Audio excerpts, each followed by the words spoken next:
What's going on, guys? In today's video, we're going to talk about the top 5 most slept on cities to live in all of South Florida. And number 1 not only has some of the best food in South Florida, but might have the best hamburger in the entire state. But before we do any of that, all I ask is that you hit the like and subscribe button, especially if you want to be the first to know about everything going on, not only here in South Florida, but Florida in general. And for those of you who don't know me, my name is Joe, and my team and I help people move not only to South Florida, like I said, but to Florida in general. So whether you're looking to move in 9 days or 90 days, we'd love to help you out in any way that we possibly can. You can call, email, text us, DM us, whatever's easiest for you, we got you. But now let's jump into the most slept on cities here in South Florida. So number 5, we have Aventura. So let's talk about where Aventura is located. So Aventura is technically in Miami. It's just north of Sunny Isles and just south of Hollywood. And it's in a clutch location when you think about it, because it is kind of like an equidistance to both downtown Fort Lauderdale as well as downtown Miami. Speaking of that, if you don't want to drive there, you can actually take the Brightline. So they did just open up a Brightline station at the Aventura Mall, and we'll get into that in a second.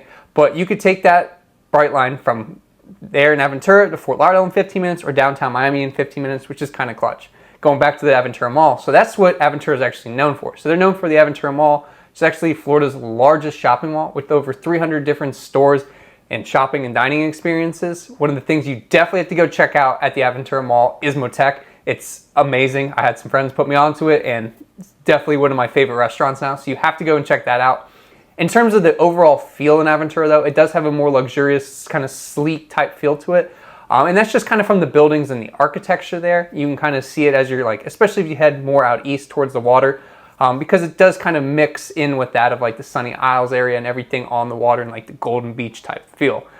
With that being said, though, there is about 39,000 people who live here in Aventura. And the feel overall, though, is kind of, it's a mix between that luxurious type feeling as you get closer to the beach, and it does have a little bit more suburban feel to it, and shop like your normal shopping and dining and everything experiences as you get a little bit more west and further from the water. One thing I will say about Aventura, though, of all the cities on this list, it probably has the worst traffic of all of them. Like, you could definitely tell when you're on 95 and you're getting closer to the Aventura exit, like that traffic is brutal. And then when you get off on the exit, like heading out east, like automatically plan for an extra 10-15 minutes. It seems like that, like when you right when you get off that light right there, everyone's either making the right or going straight, but people are merging. It's a complete nightmare. So just kind of keep that in mind. In terms of the real estate in Aventura, though, the median sales price is $470,000, which is definitely not bad considering you are right there on the beach and the location for Aventura as well. At number 4, we have Pembroke Pines. And in terms of the location of Pembroke Pines, it's in Broward County, and there's 2 sides of Pembroke Pines. So there's East Pines and there's West Pines. I would say that it seems like a lot more people that like I run into and talk to definitely want to live more so in West Pines. And when I say West Pines, like the cutoff is usually 75. So everything west of 75 is West Pines, everything east of 75 is East Pines. But both are definitely great. In terms of what Pembroke Pines is known for, it's being known as the All-American City. And you're like, well, what the hell does that mean? Essentially just means there's literally something for every and anyone, no matter what age you are. Shopping, dining, entertainment. Like, there's literally something there for everyone. Like, a big thing I think is there's a lot of parks, which is really cool, especially if like, I mean, you have little kids, or even you just want to go and play basketball or football or something like that. Like, there's a park pretty much on every corner, it feels like. Speaking of something on every corner, it feels like there's a Costco or a Publix or a BJ's on every corner as well. So like, I'm telling you, there's no shortage of shopping centers here in Pembroke Pines. And another great thing about that is a lot of them are being like either redone or they're new construction. Like, there's a lot of new development going on and a lot of development happening in Pembroke Pines in general, which is really nice. Kind of going back to the shopping though, one of the big things that everyone really loves to go to is the shops at Pembroke Gardens. One store you definitely have to check out there is the Nike outlet. I mean, you can't pass up on the Nike outlet. It might go and there might not be something, but you know, eventually there's going to be a steal, so you have to check that out. In terms of the population of Pembroke Pines, definitely one of the larger cities on our list with 170,000 people, because it is a lot larger. I mean, both land-wise and people-wise. I mean, it makes sense that 170,000 people live there. In terms of the feel, though, of Pembroke Pines, it is very suburban. Like, think of your typical suburban type feel. That's what it is. I mean, you don't really have to leave Pembroke Pines unless you want to go out to the beach, but it does have a clutch location because you're right there on 75. So you can get north or south pretty quickly. Everything and anything is literally there for the taking. Gym, shopping, dining, like I said before. I mean, there's something for everyone. In terms of the real estate in Pembroke Pines, the median sales price is $460,000, and you do get a little bit larger of a home out in Pembroke Pines than you would east, kind of in the Hollywood, Hollandale area. And most of them are a little bit newer as well. At number 3, we have Wilton Manors, and you're probably wondering, where in the hell is Wilton Manors? So Wilton Manors is in Broward County, just north of Fort Lauderdale and just south of Oakland Park. And one of the big things about Wilton Manors is they do embrace the LGBTQ plus community, and what they call themselves is a gayborhood. And it's not like what you think it is. It's completely normal. It's actually like very nice and pristine and clean. Like everything is like completely normal. They just embrace it a lot more, and they embrace everyone there in Wilton Manors, which is really cool to see. And it's got a great atmosphere. One of the main things that you have to go check out is Wilton Manors Drive. I mean, like all the shopping, dining, entertainment, nightclubs are all there on that strip. One thing you definitely have to go check out, especially if you love ice cream, is Wilton Manors Creamery. That's really, really good ice cream. But overall, it's got a great feel to it. It's very normal. It's very walkable compared to some other cities on our list. But I mean, you can't go wrong with it. Plus, you're right near the beach. You're right near Fort Lauderdale. You're right near Pompano. You're right near Hollywood. Like, it's a clutch location where it is. And a lot of homes there are actually on the water as well. In terms of the population of Wilton Manors, there's about 11,000 people who live here. But overall, like, it doesn't really feel like it. Does have a very small town feel to it, which is really nice at the same time.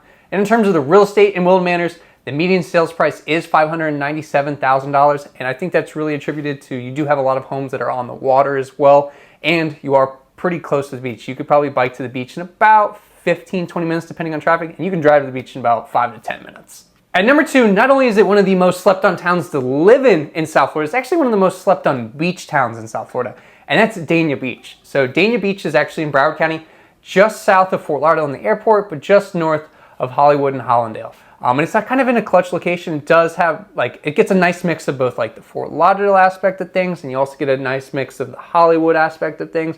But at the same time, it's very quiet, it's slow paced. You do have really great beaches there. I mean, nothing like that of Hollywood Beach or Fort Lauderdale Beach. Like, way less people, number one. It's not as crowded. Like, it's a little bit more room to just kind of like do your own thing. They do have a great dog beach as well. And it's not as commercialized yet. I mean, I don't know if that's ever going to come to it, just the way everything's set up. But it's not like there's a bunch of just high rises and shopping and restaurants and everything right there on the beach on A1A facing the beach. Like, you do have like a kind of a separation with all the natural vegetation and things, which is kind of peaceful when you think about it.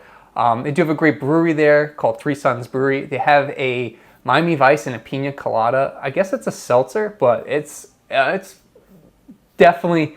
you have to try it. It's out of this world. I mean, it's not super sweet, but it's also not a seltzer. I don't know how to explain it, but it's something you have to go and try. On top of that, though, they are known for one of the best ice creams in all of Florida, and that's Jackson's. So you have to go check that out. They have homemade ice cream, and people come from all over. I mean, there's usually a line all the way down that shopping center to get in, so definitely get there early. In terms of the population of Dania Beach, there's about 31,000 people who live here. And it does have a very quiet type, I wouldn't say small town type feel to it. It's definitely suburban in a sense, but it's got very nice accents of a small town feel while also pulling from Fort Lauderdale and Hollywood, which is really nice at the same time. In terms of the real estate here in Dania Beach, the median sales price is $440,000. So to be able to live on or near the beach at $440,000, you can't beat that, let's be real. And at number 1, the most slept on city to live in all of South Florida, and probably one of the best beaches as well in South Florida, is Deerfield Beach. So Deerfield Beach is, like it sounds, it's located on the beach, but it's just north of Pompano, but just south of Boca. So like, if you really love Boca, but you don't love the Boca prices, Deerfield is probably your next best bet. I mean, you're literally right there. There's a lot of different aspects of Deerfield that are beautiful, and it's nice because Deerfield kind of has 2 parts to it as well. So you have like everything on the beach side, which we're going to talk about, and then you have everything more west, which we'll talk about as well. So like I was saying, Deerfield is known for the beach. I mean, Deerfield Beach is great. You have to go check out the Whales Rib, and you have to go check out Island Water Sports. On the weekends, they have some great surfing lessons for people. And they also, I mean, like it says, Island Water Sports. You want to rent a paddleboard, surfboard, all those different things, they have it for you, and it's really great. They also have like a nice, I guess you would call it a boardwalk type area. I mean, it's just a sidewalk going up and down the beach, but it is really nice. It's a pretty area.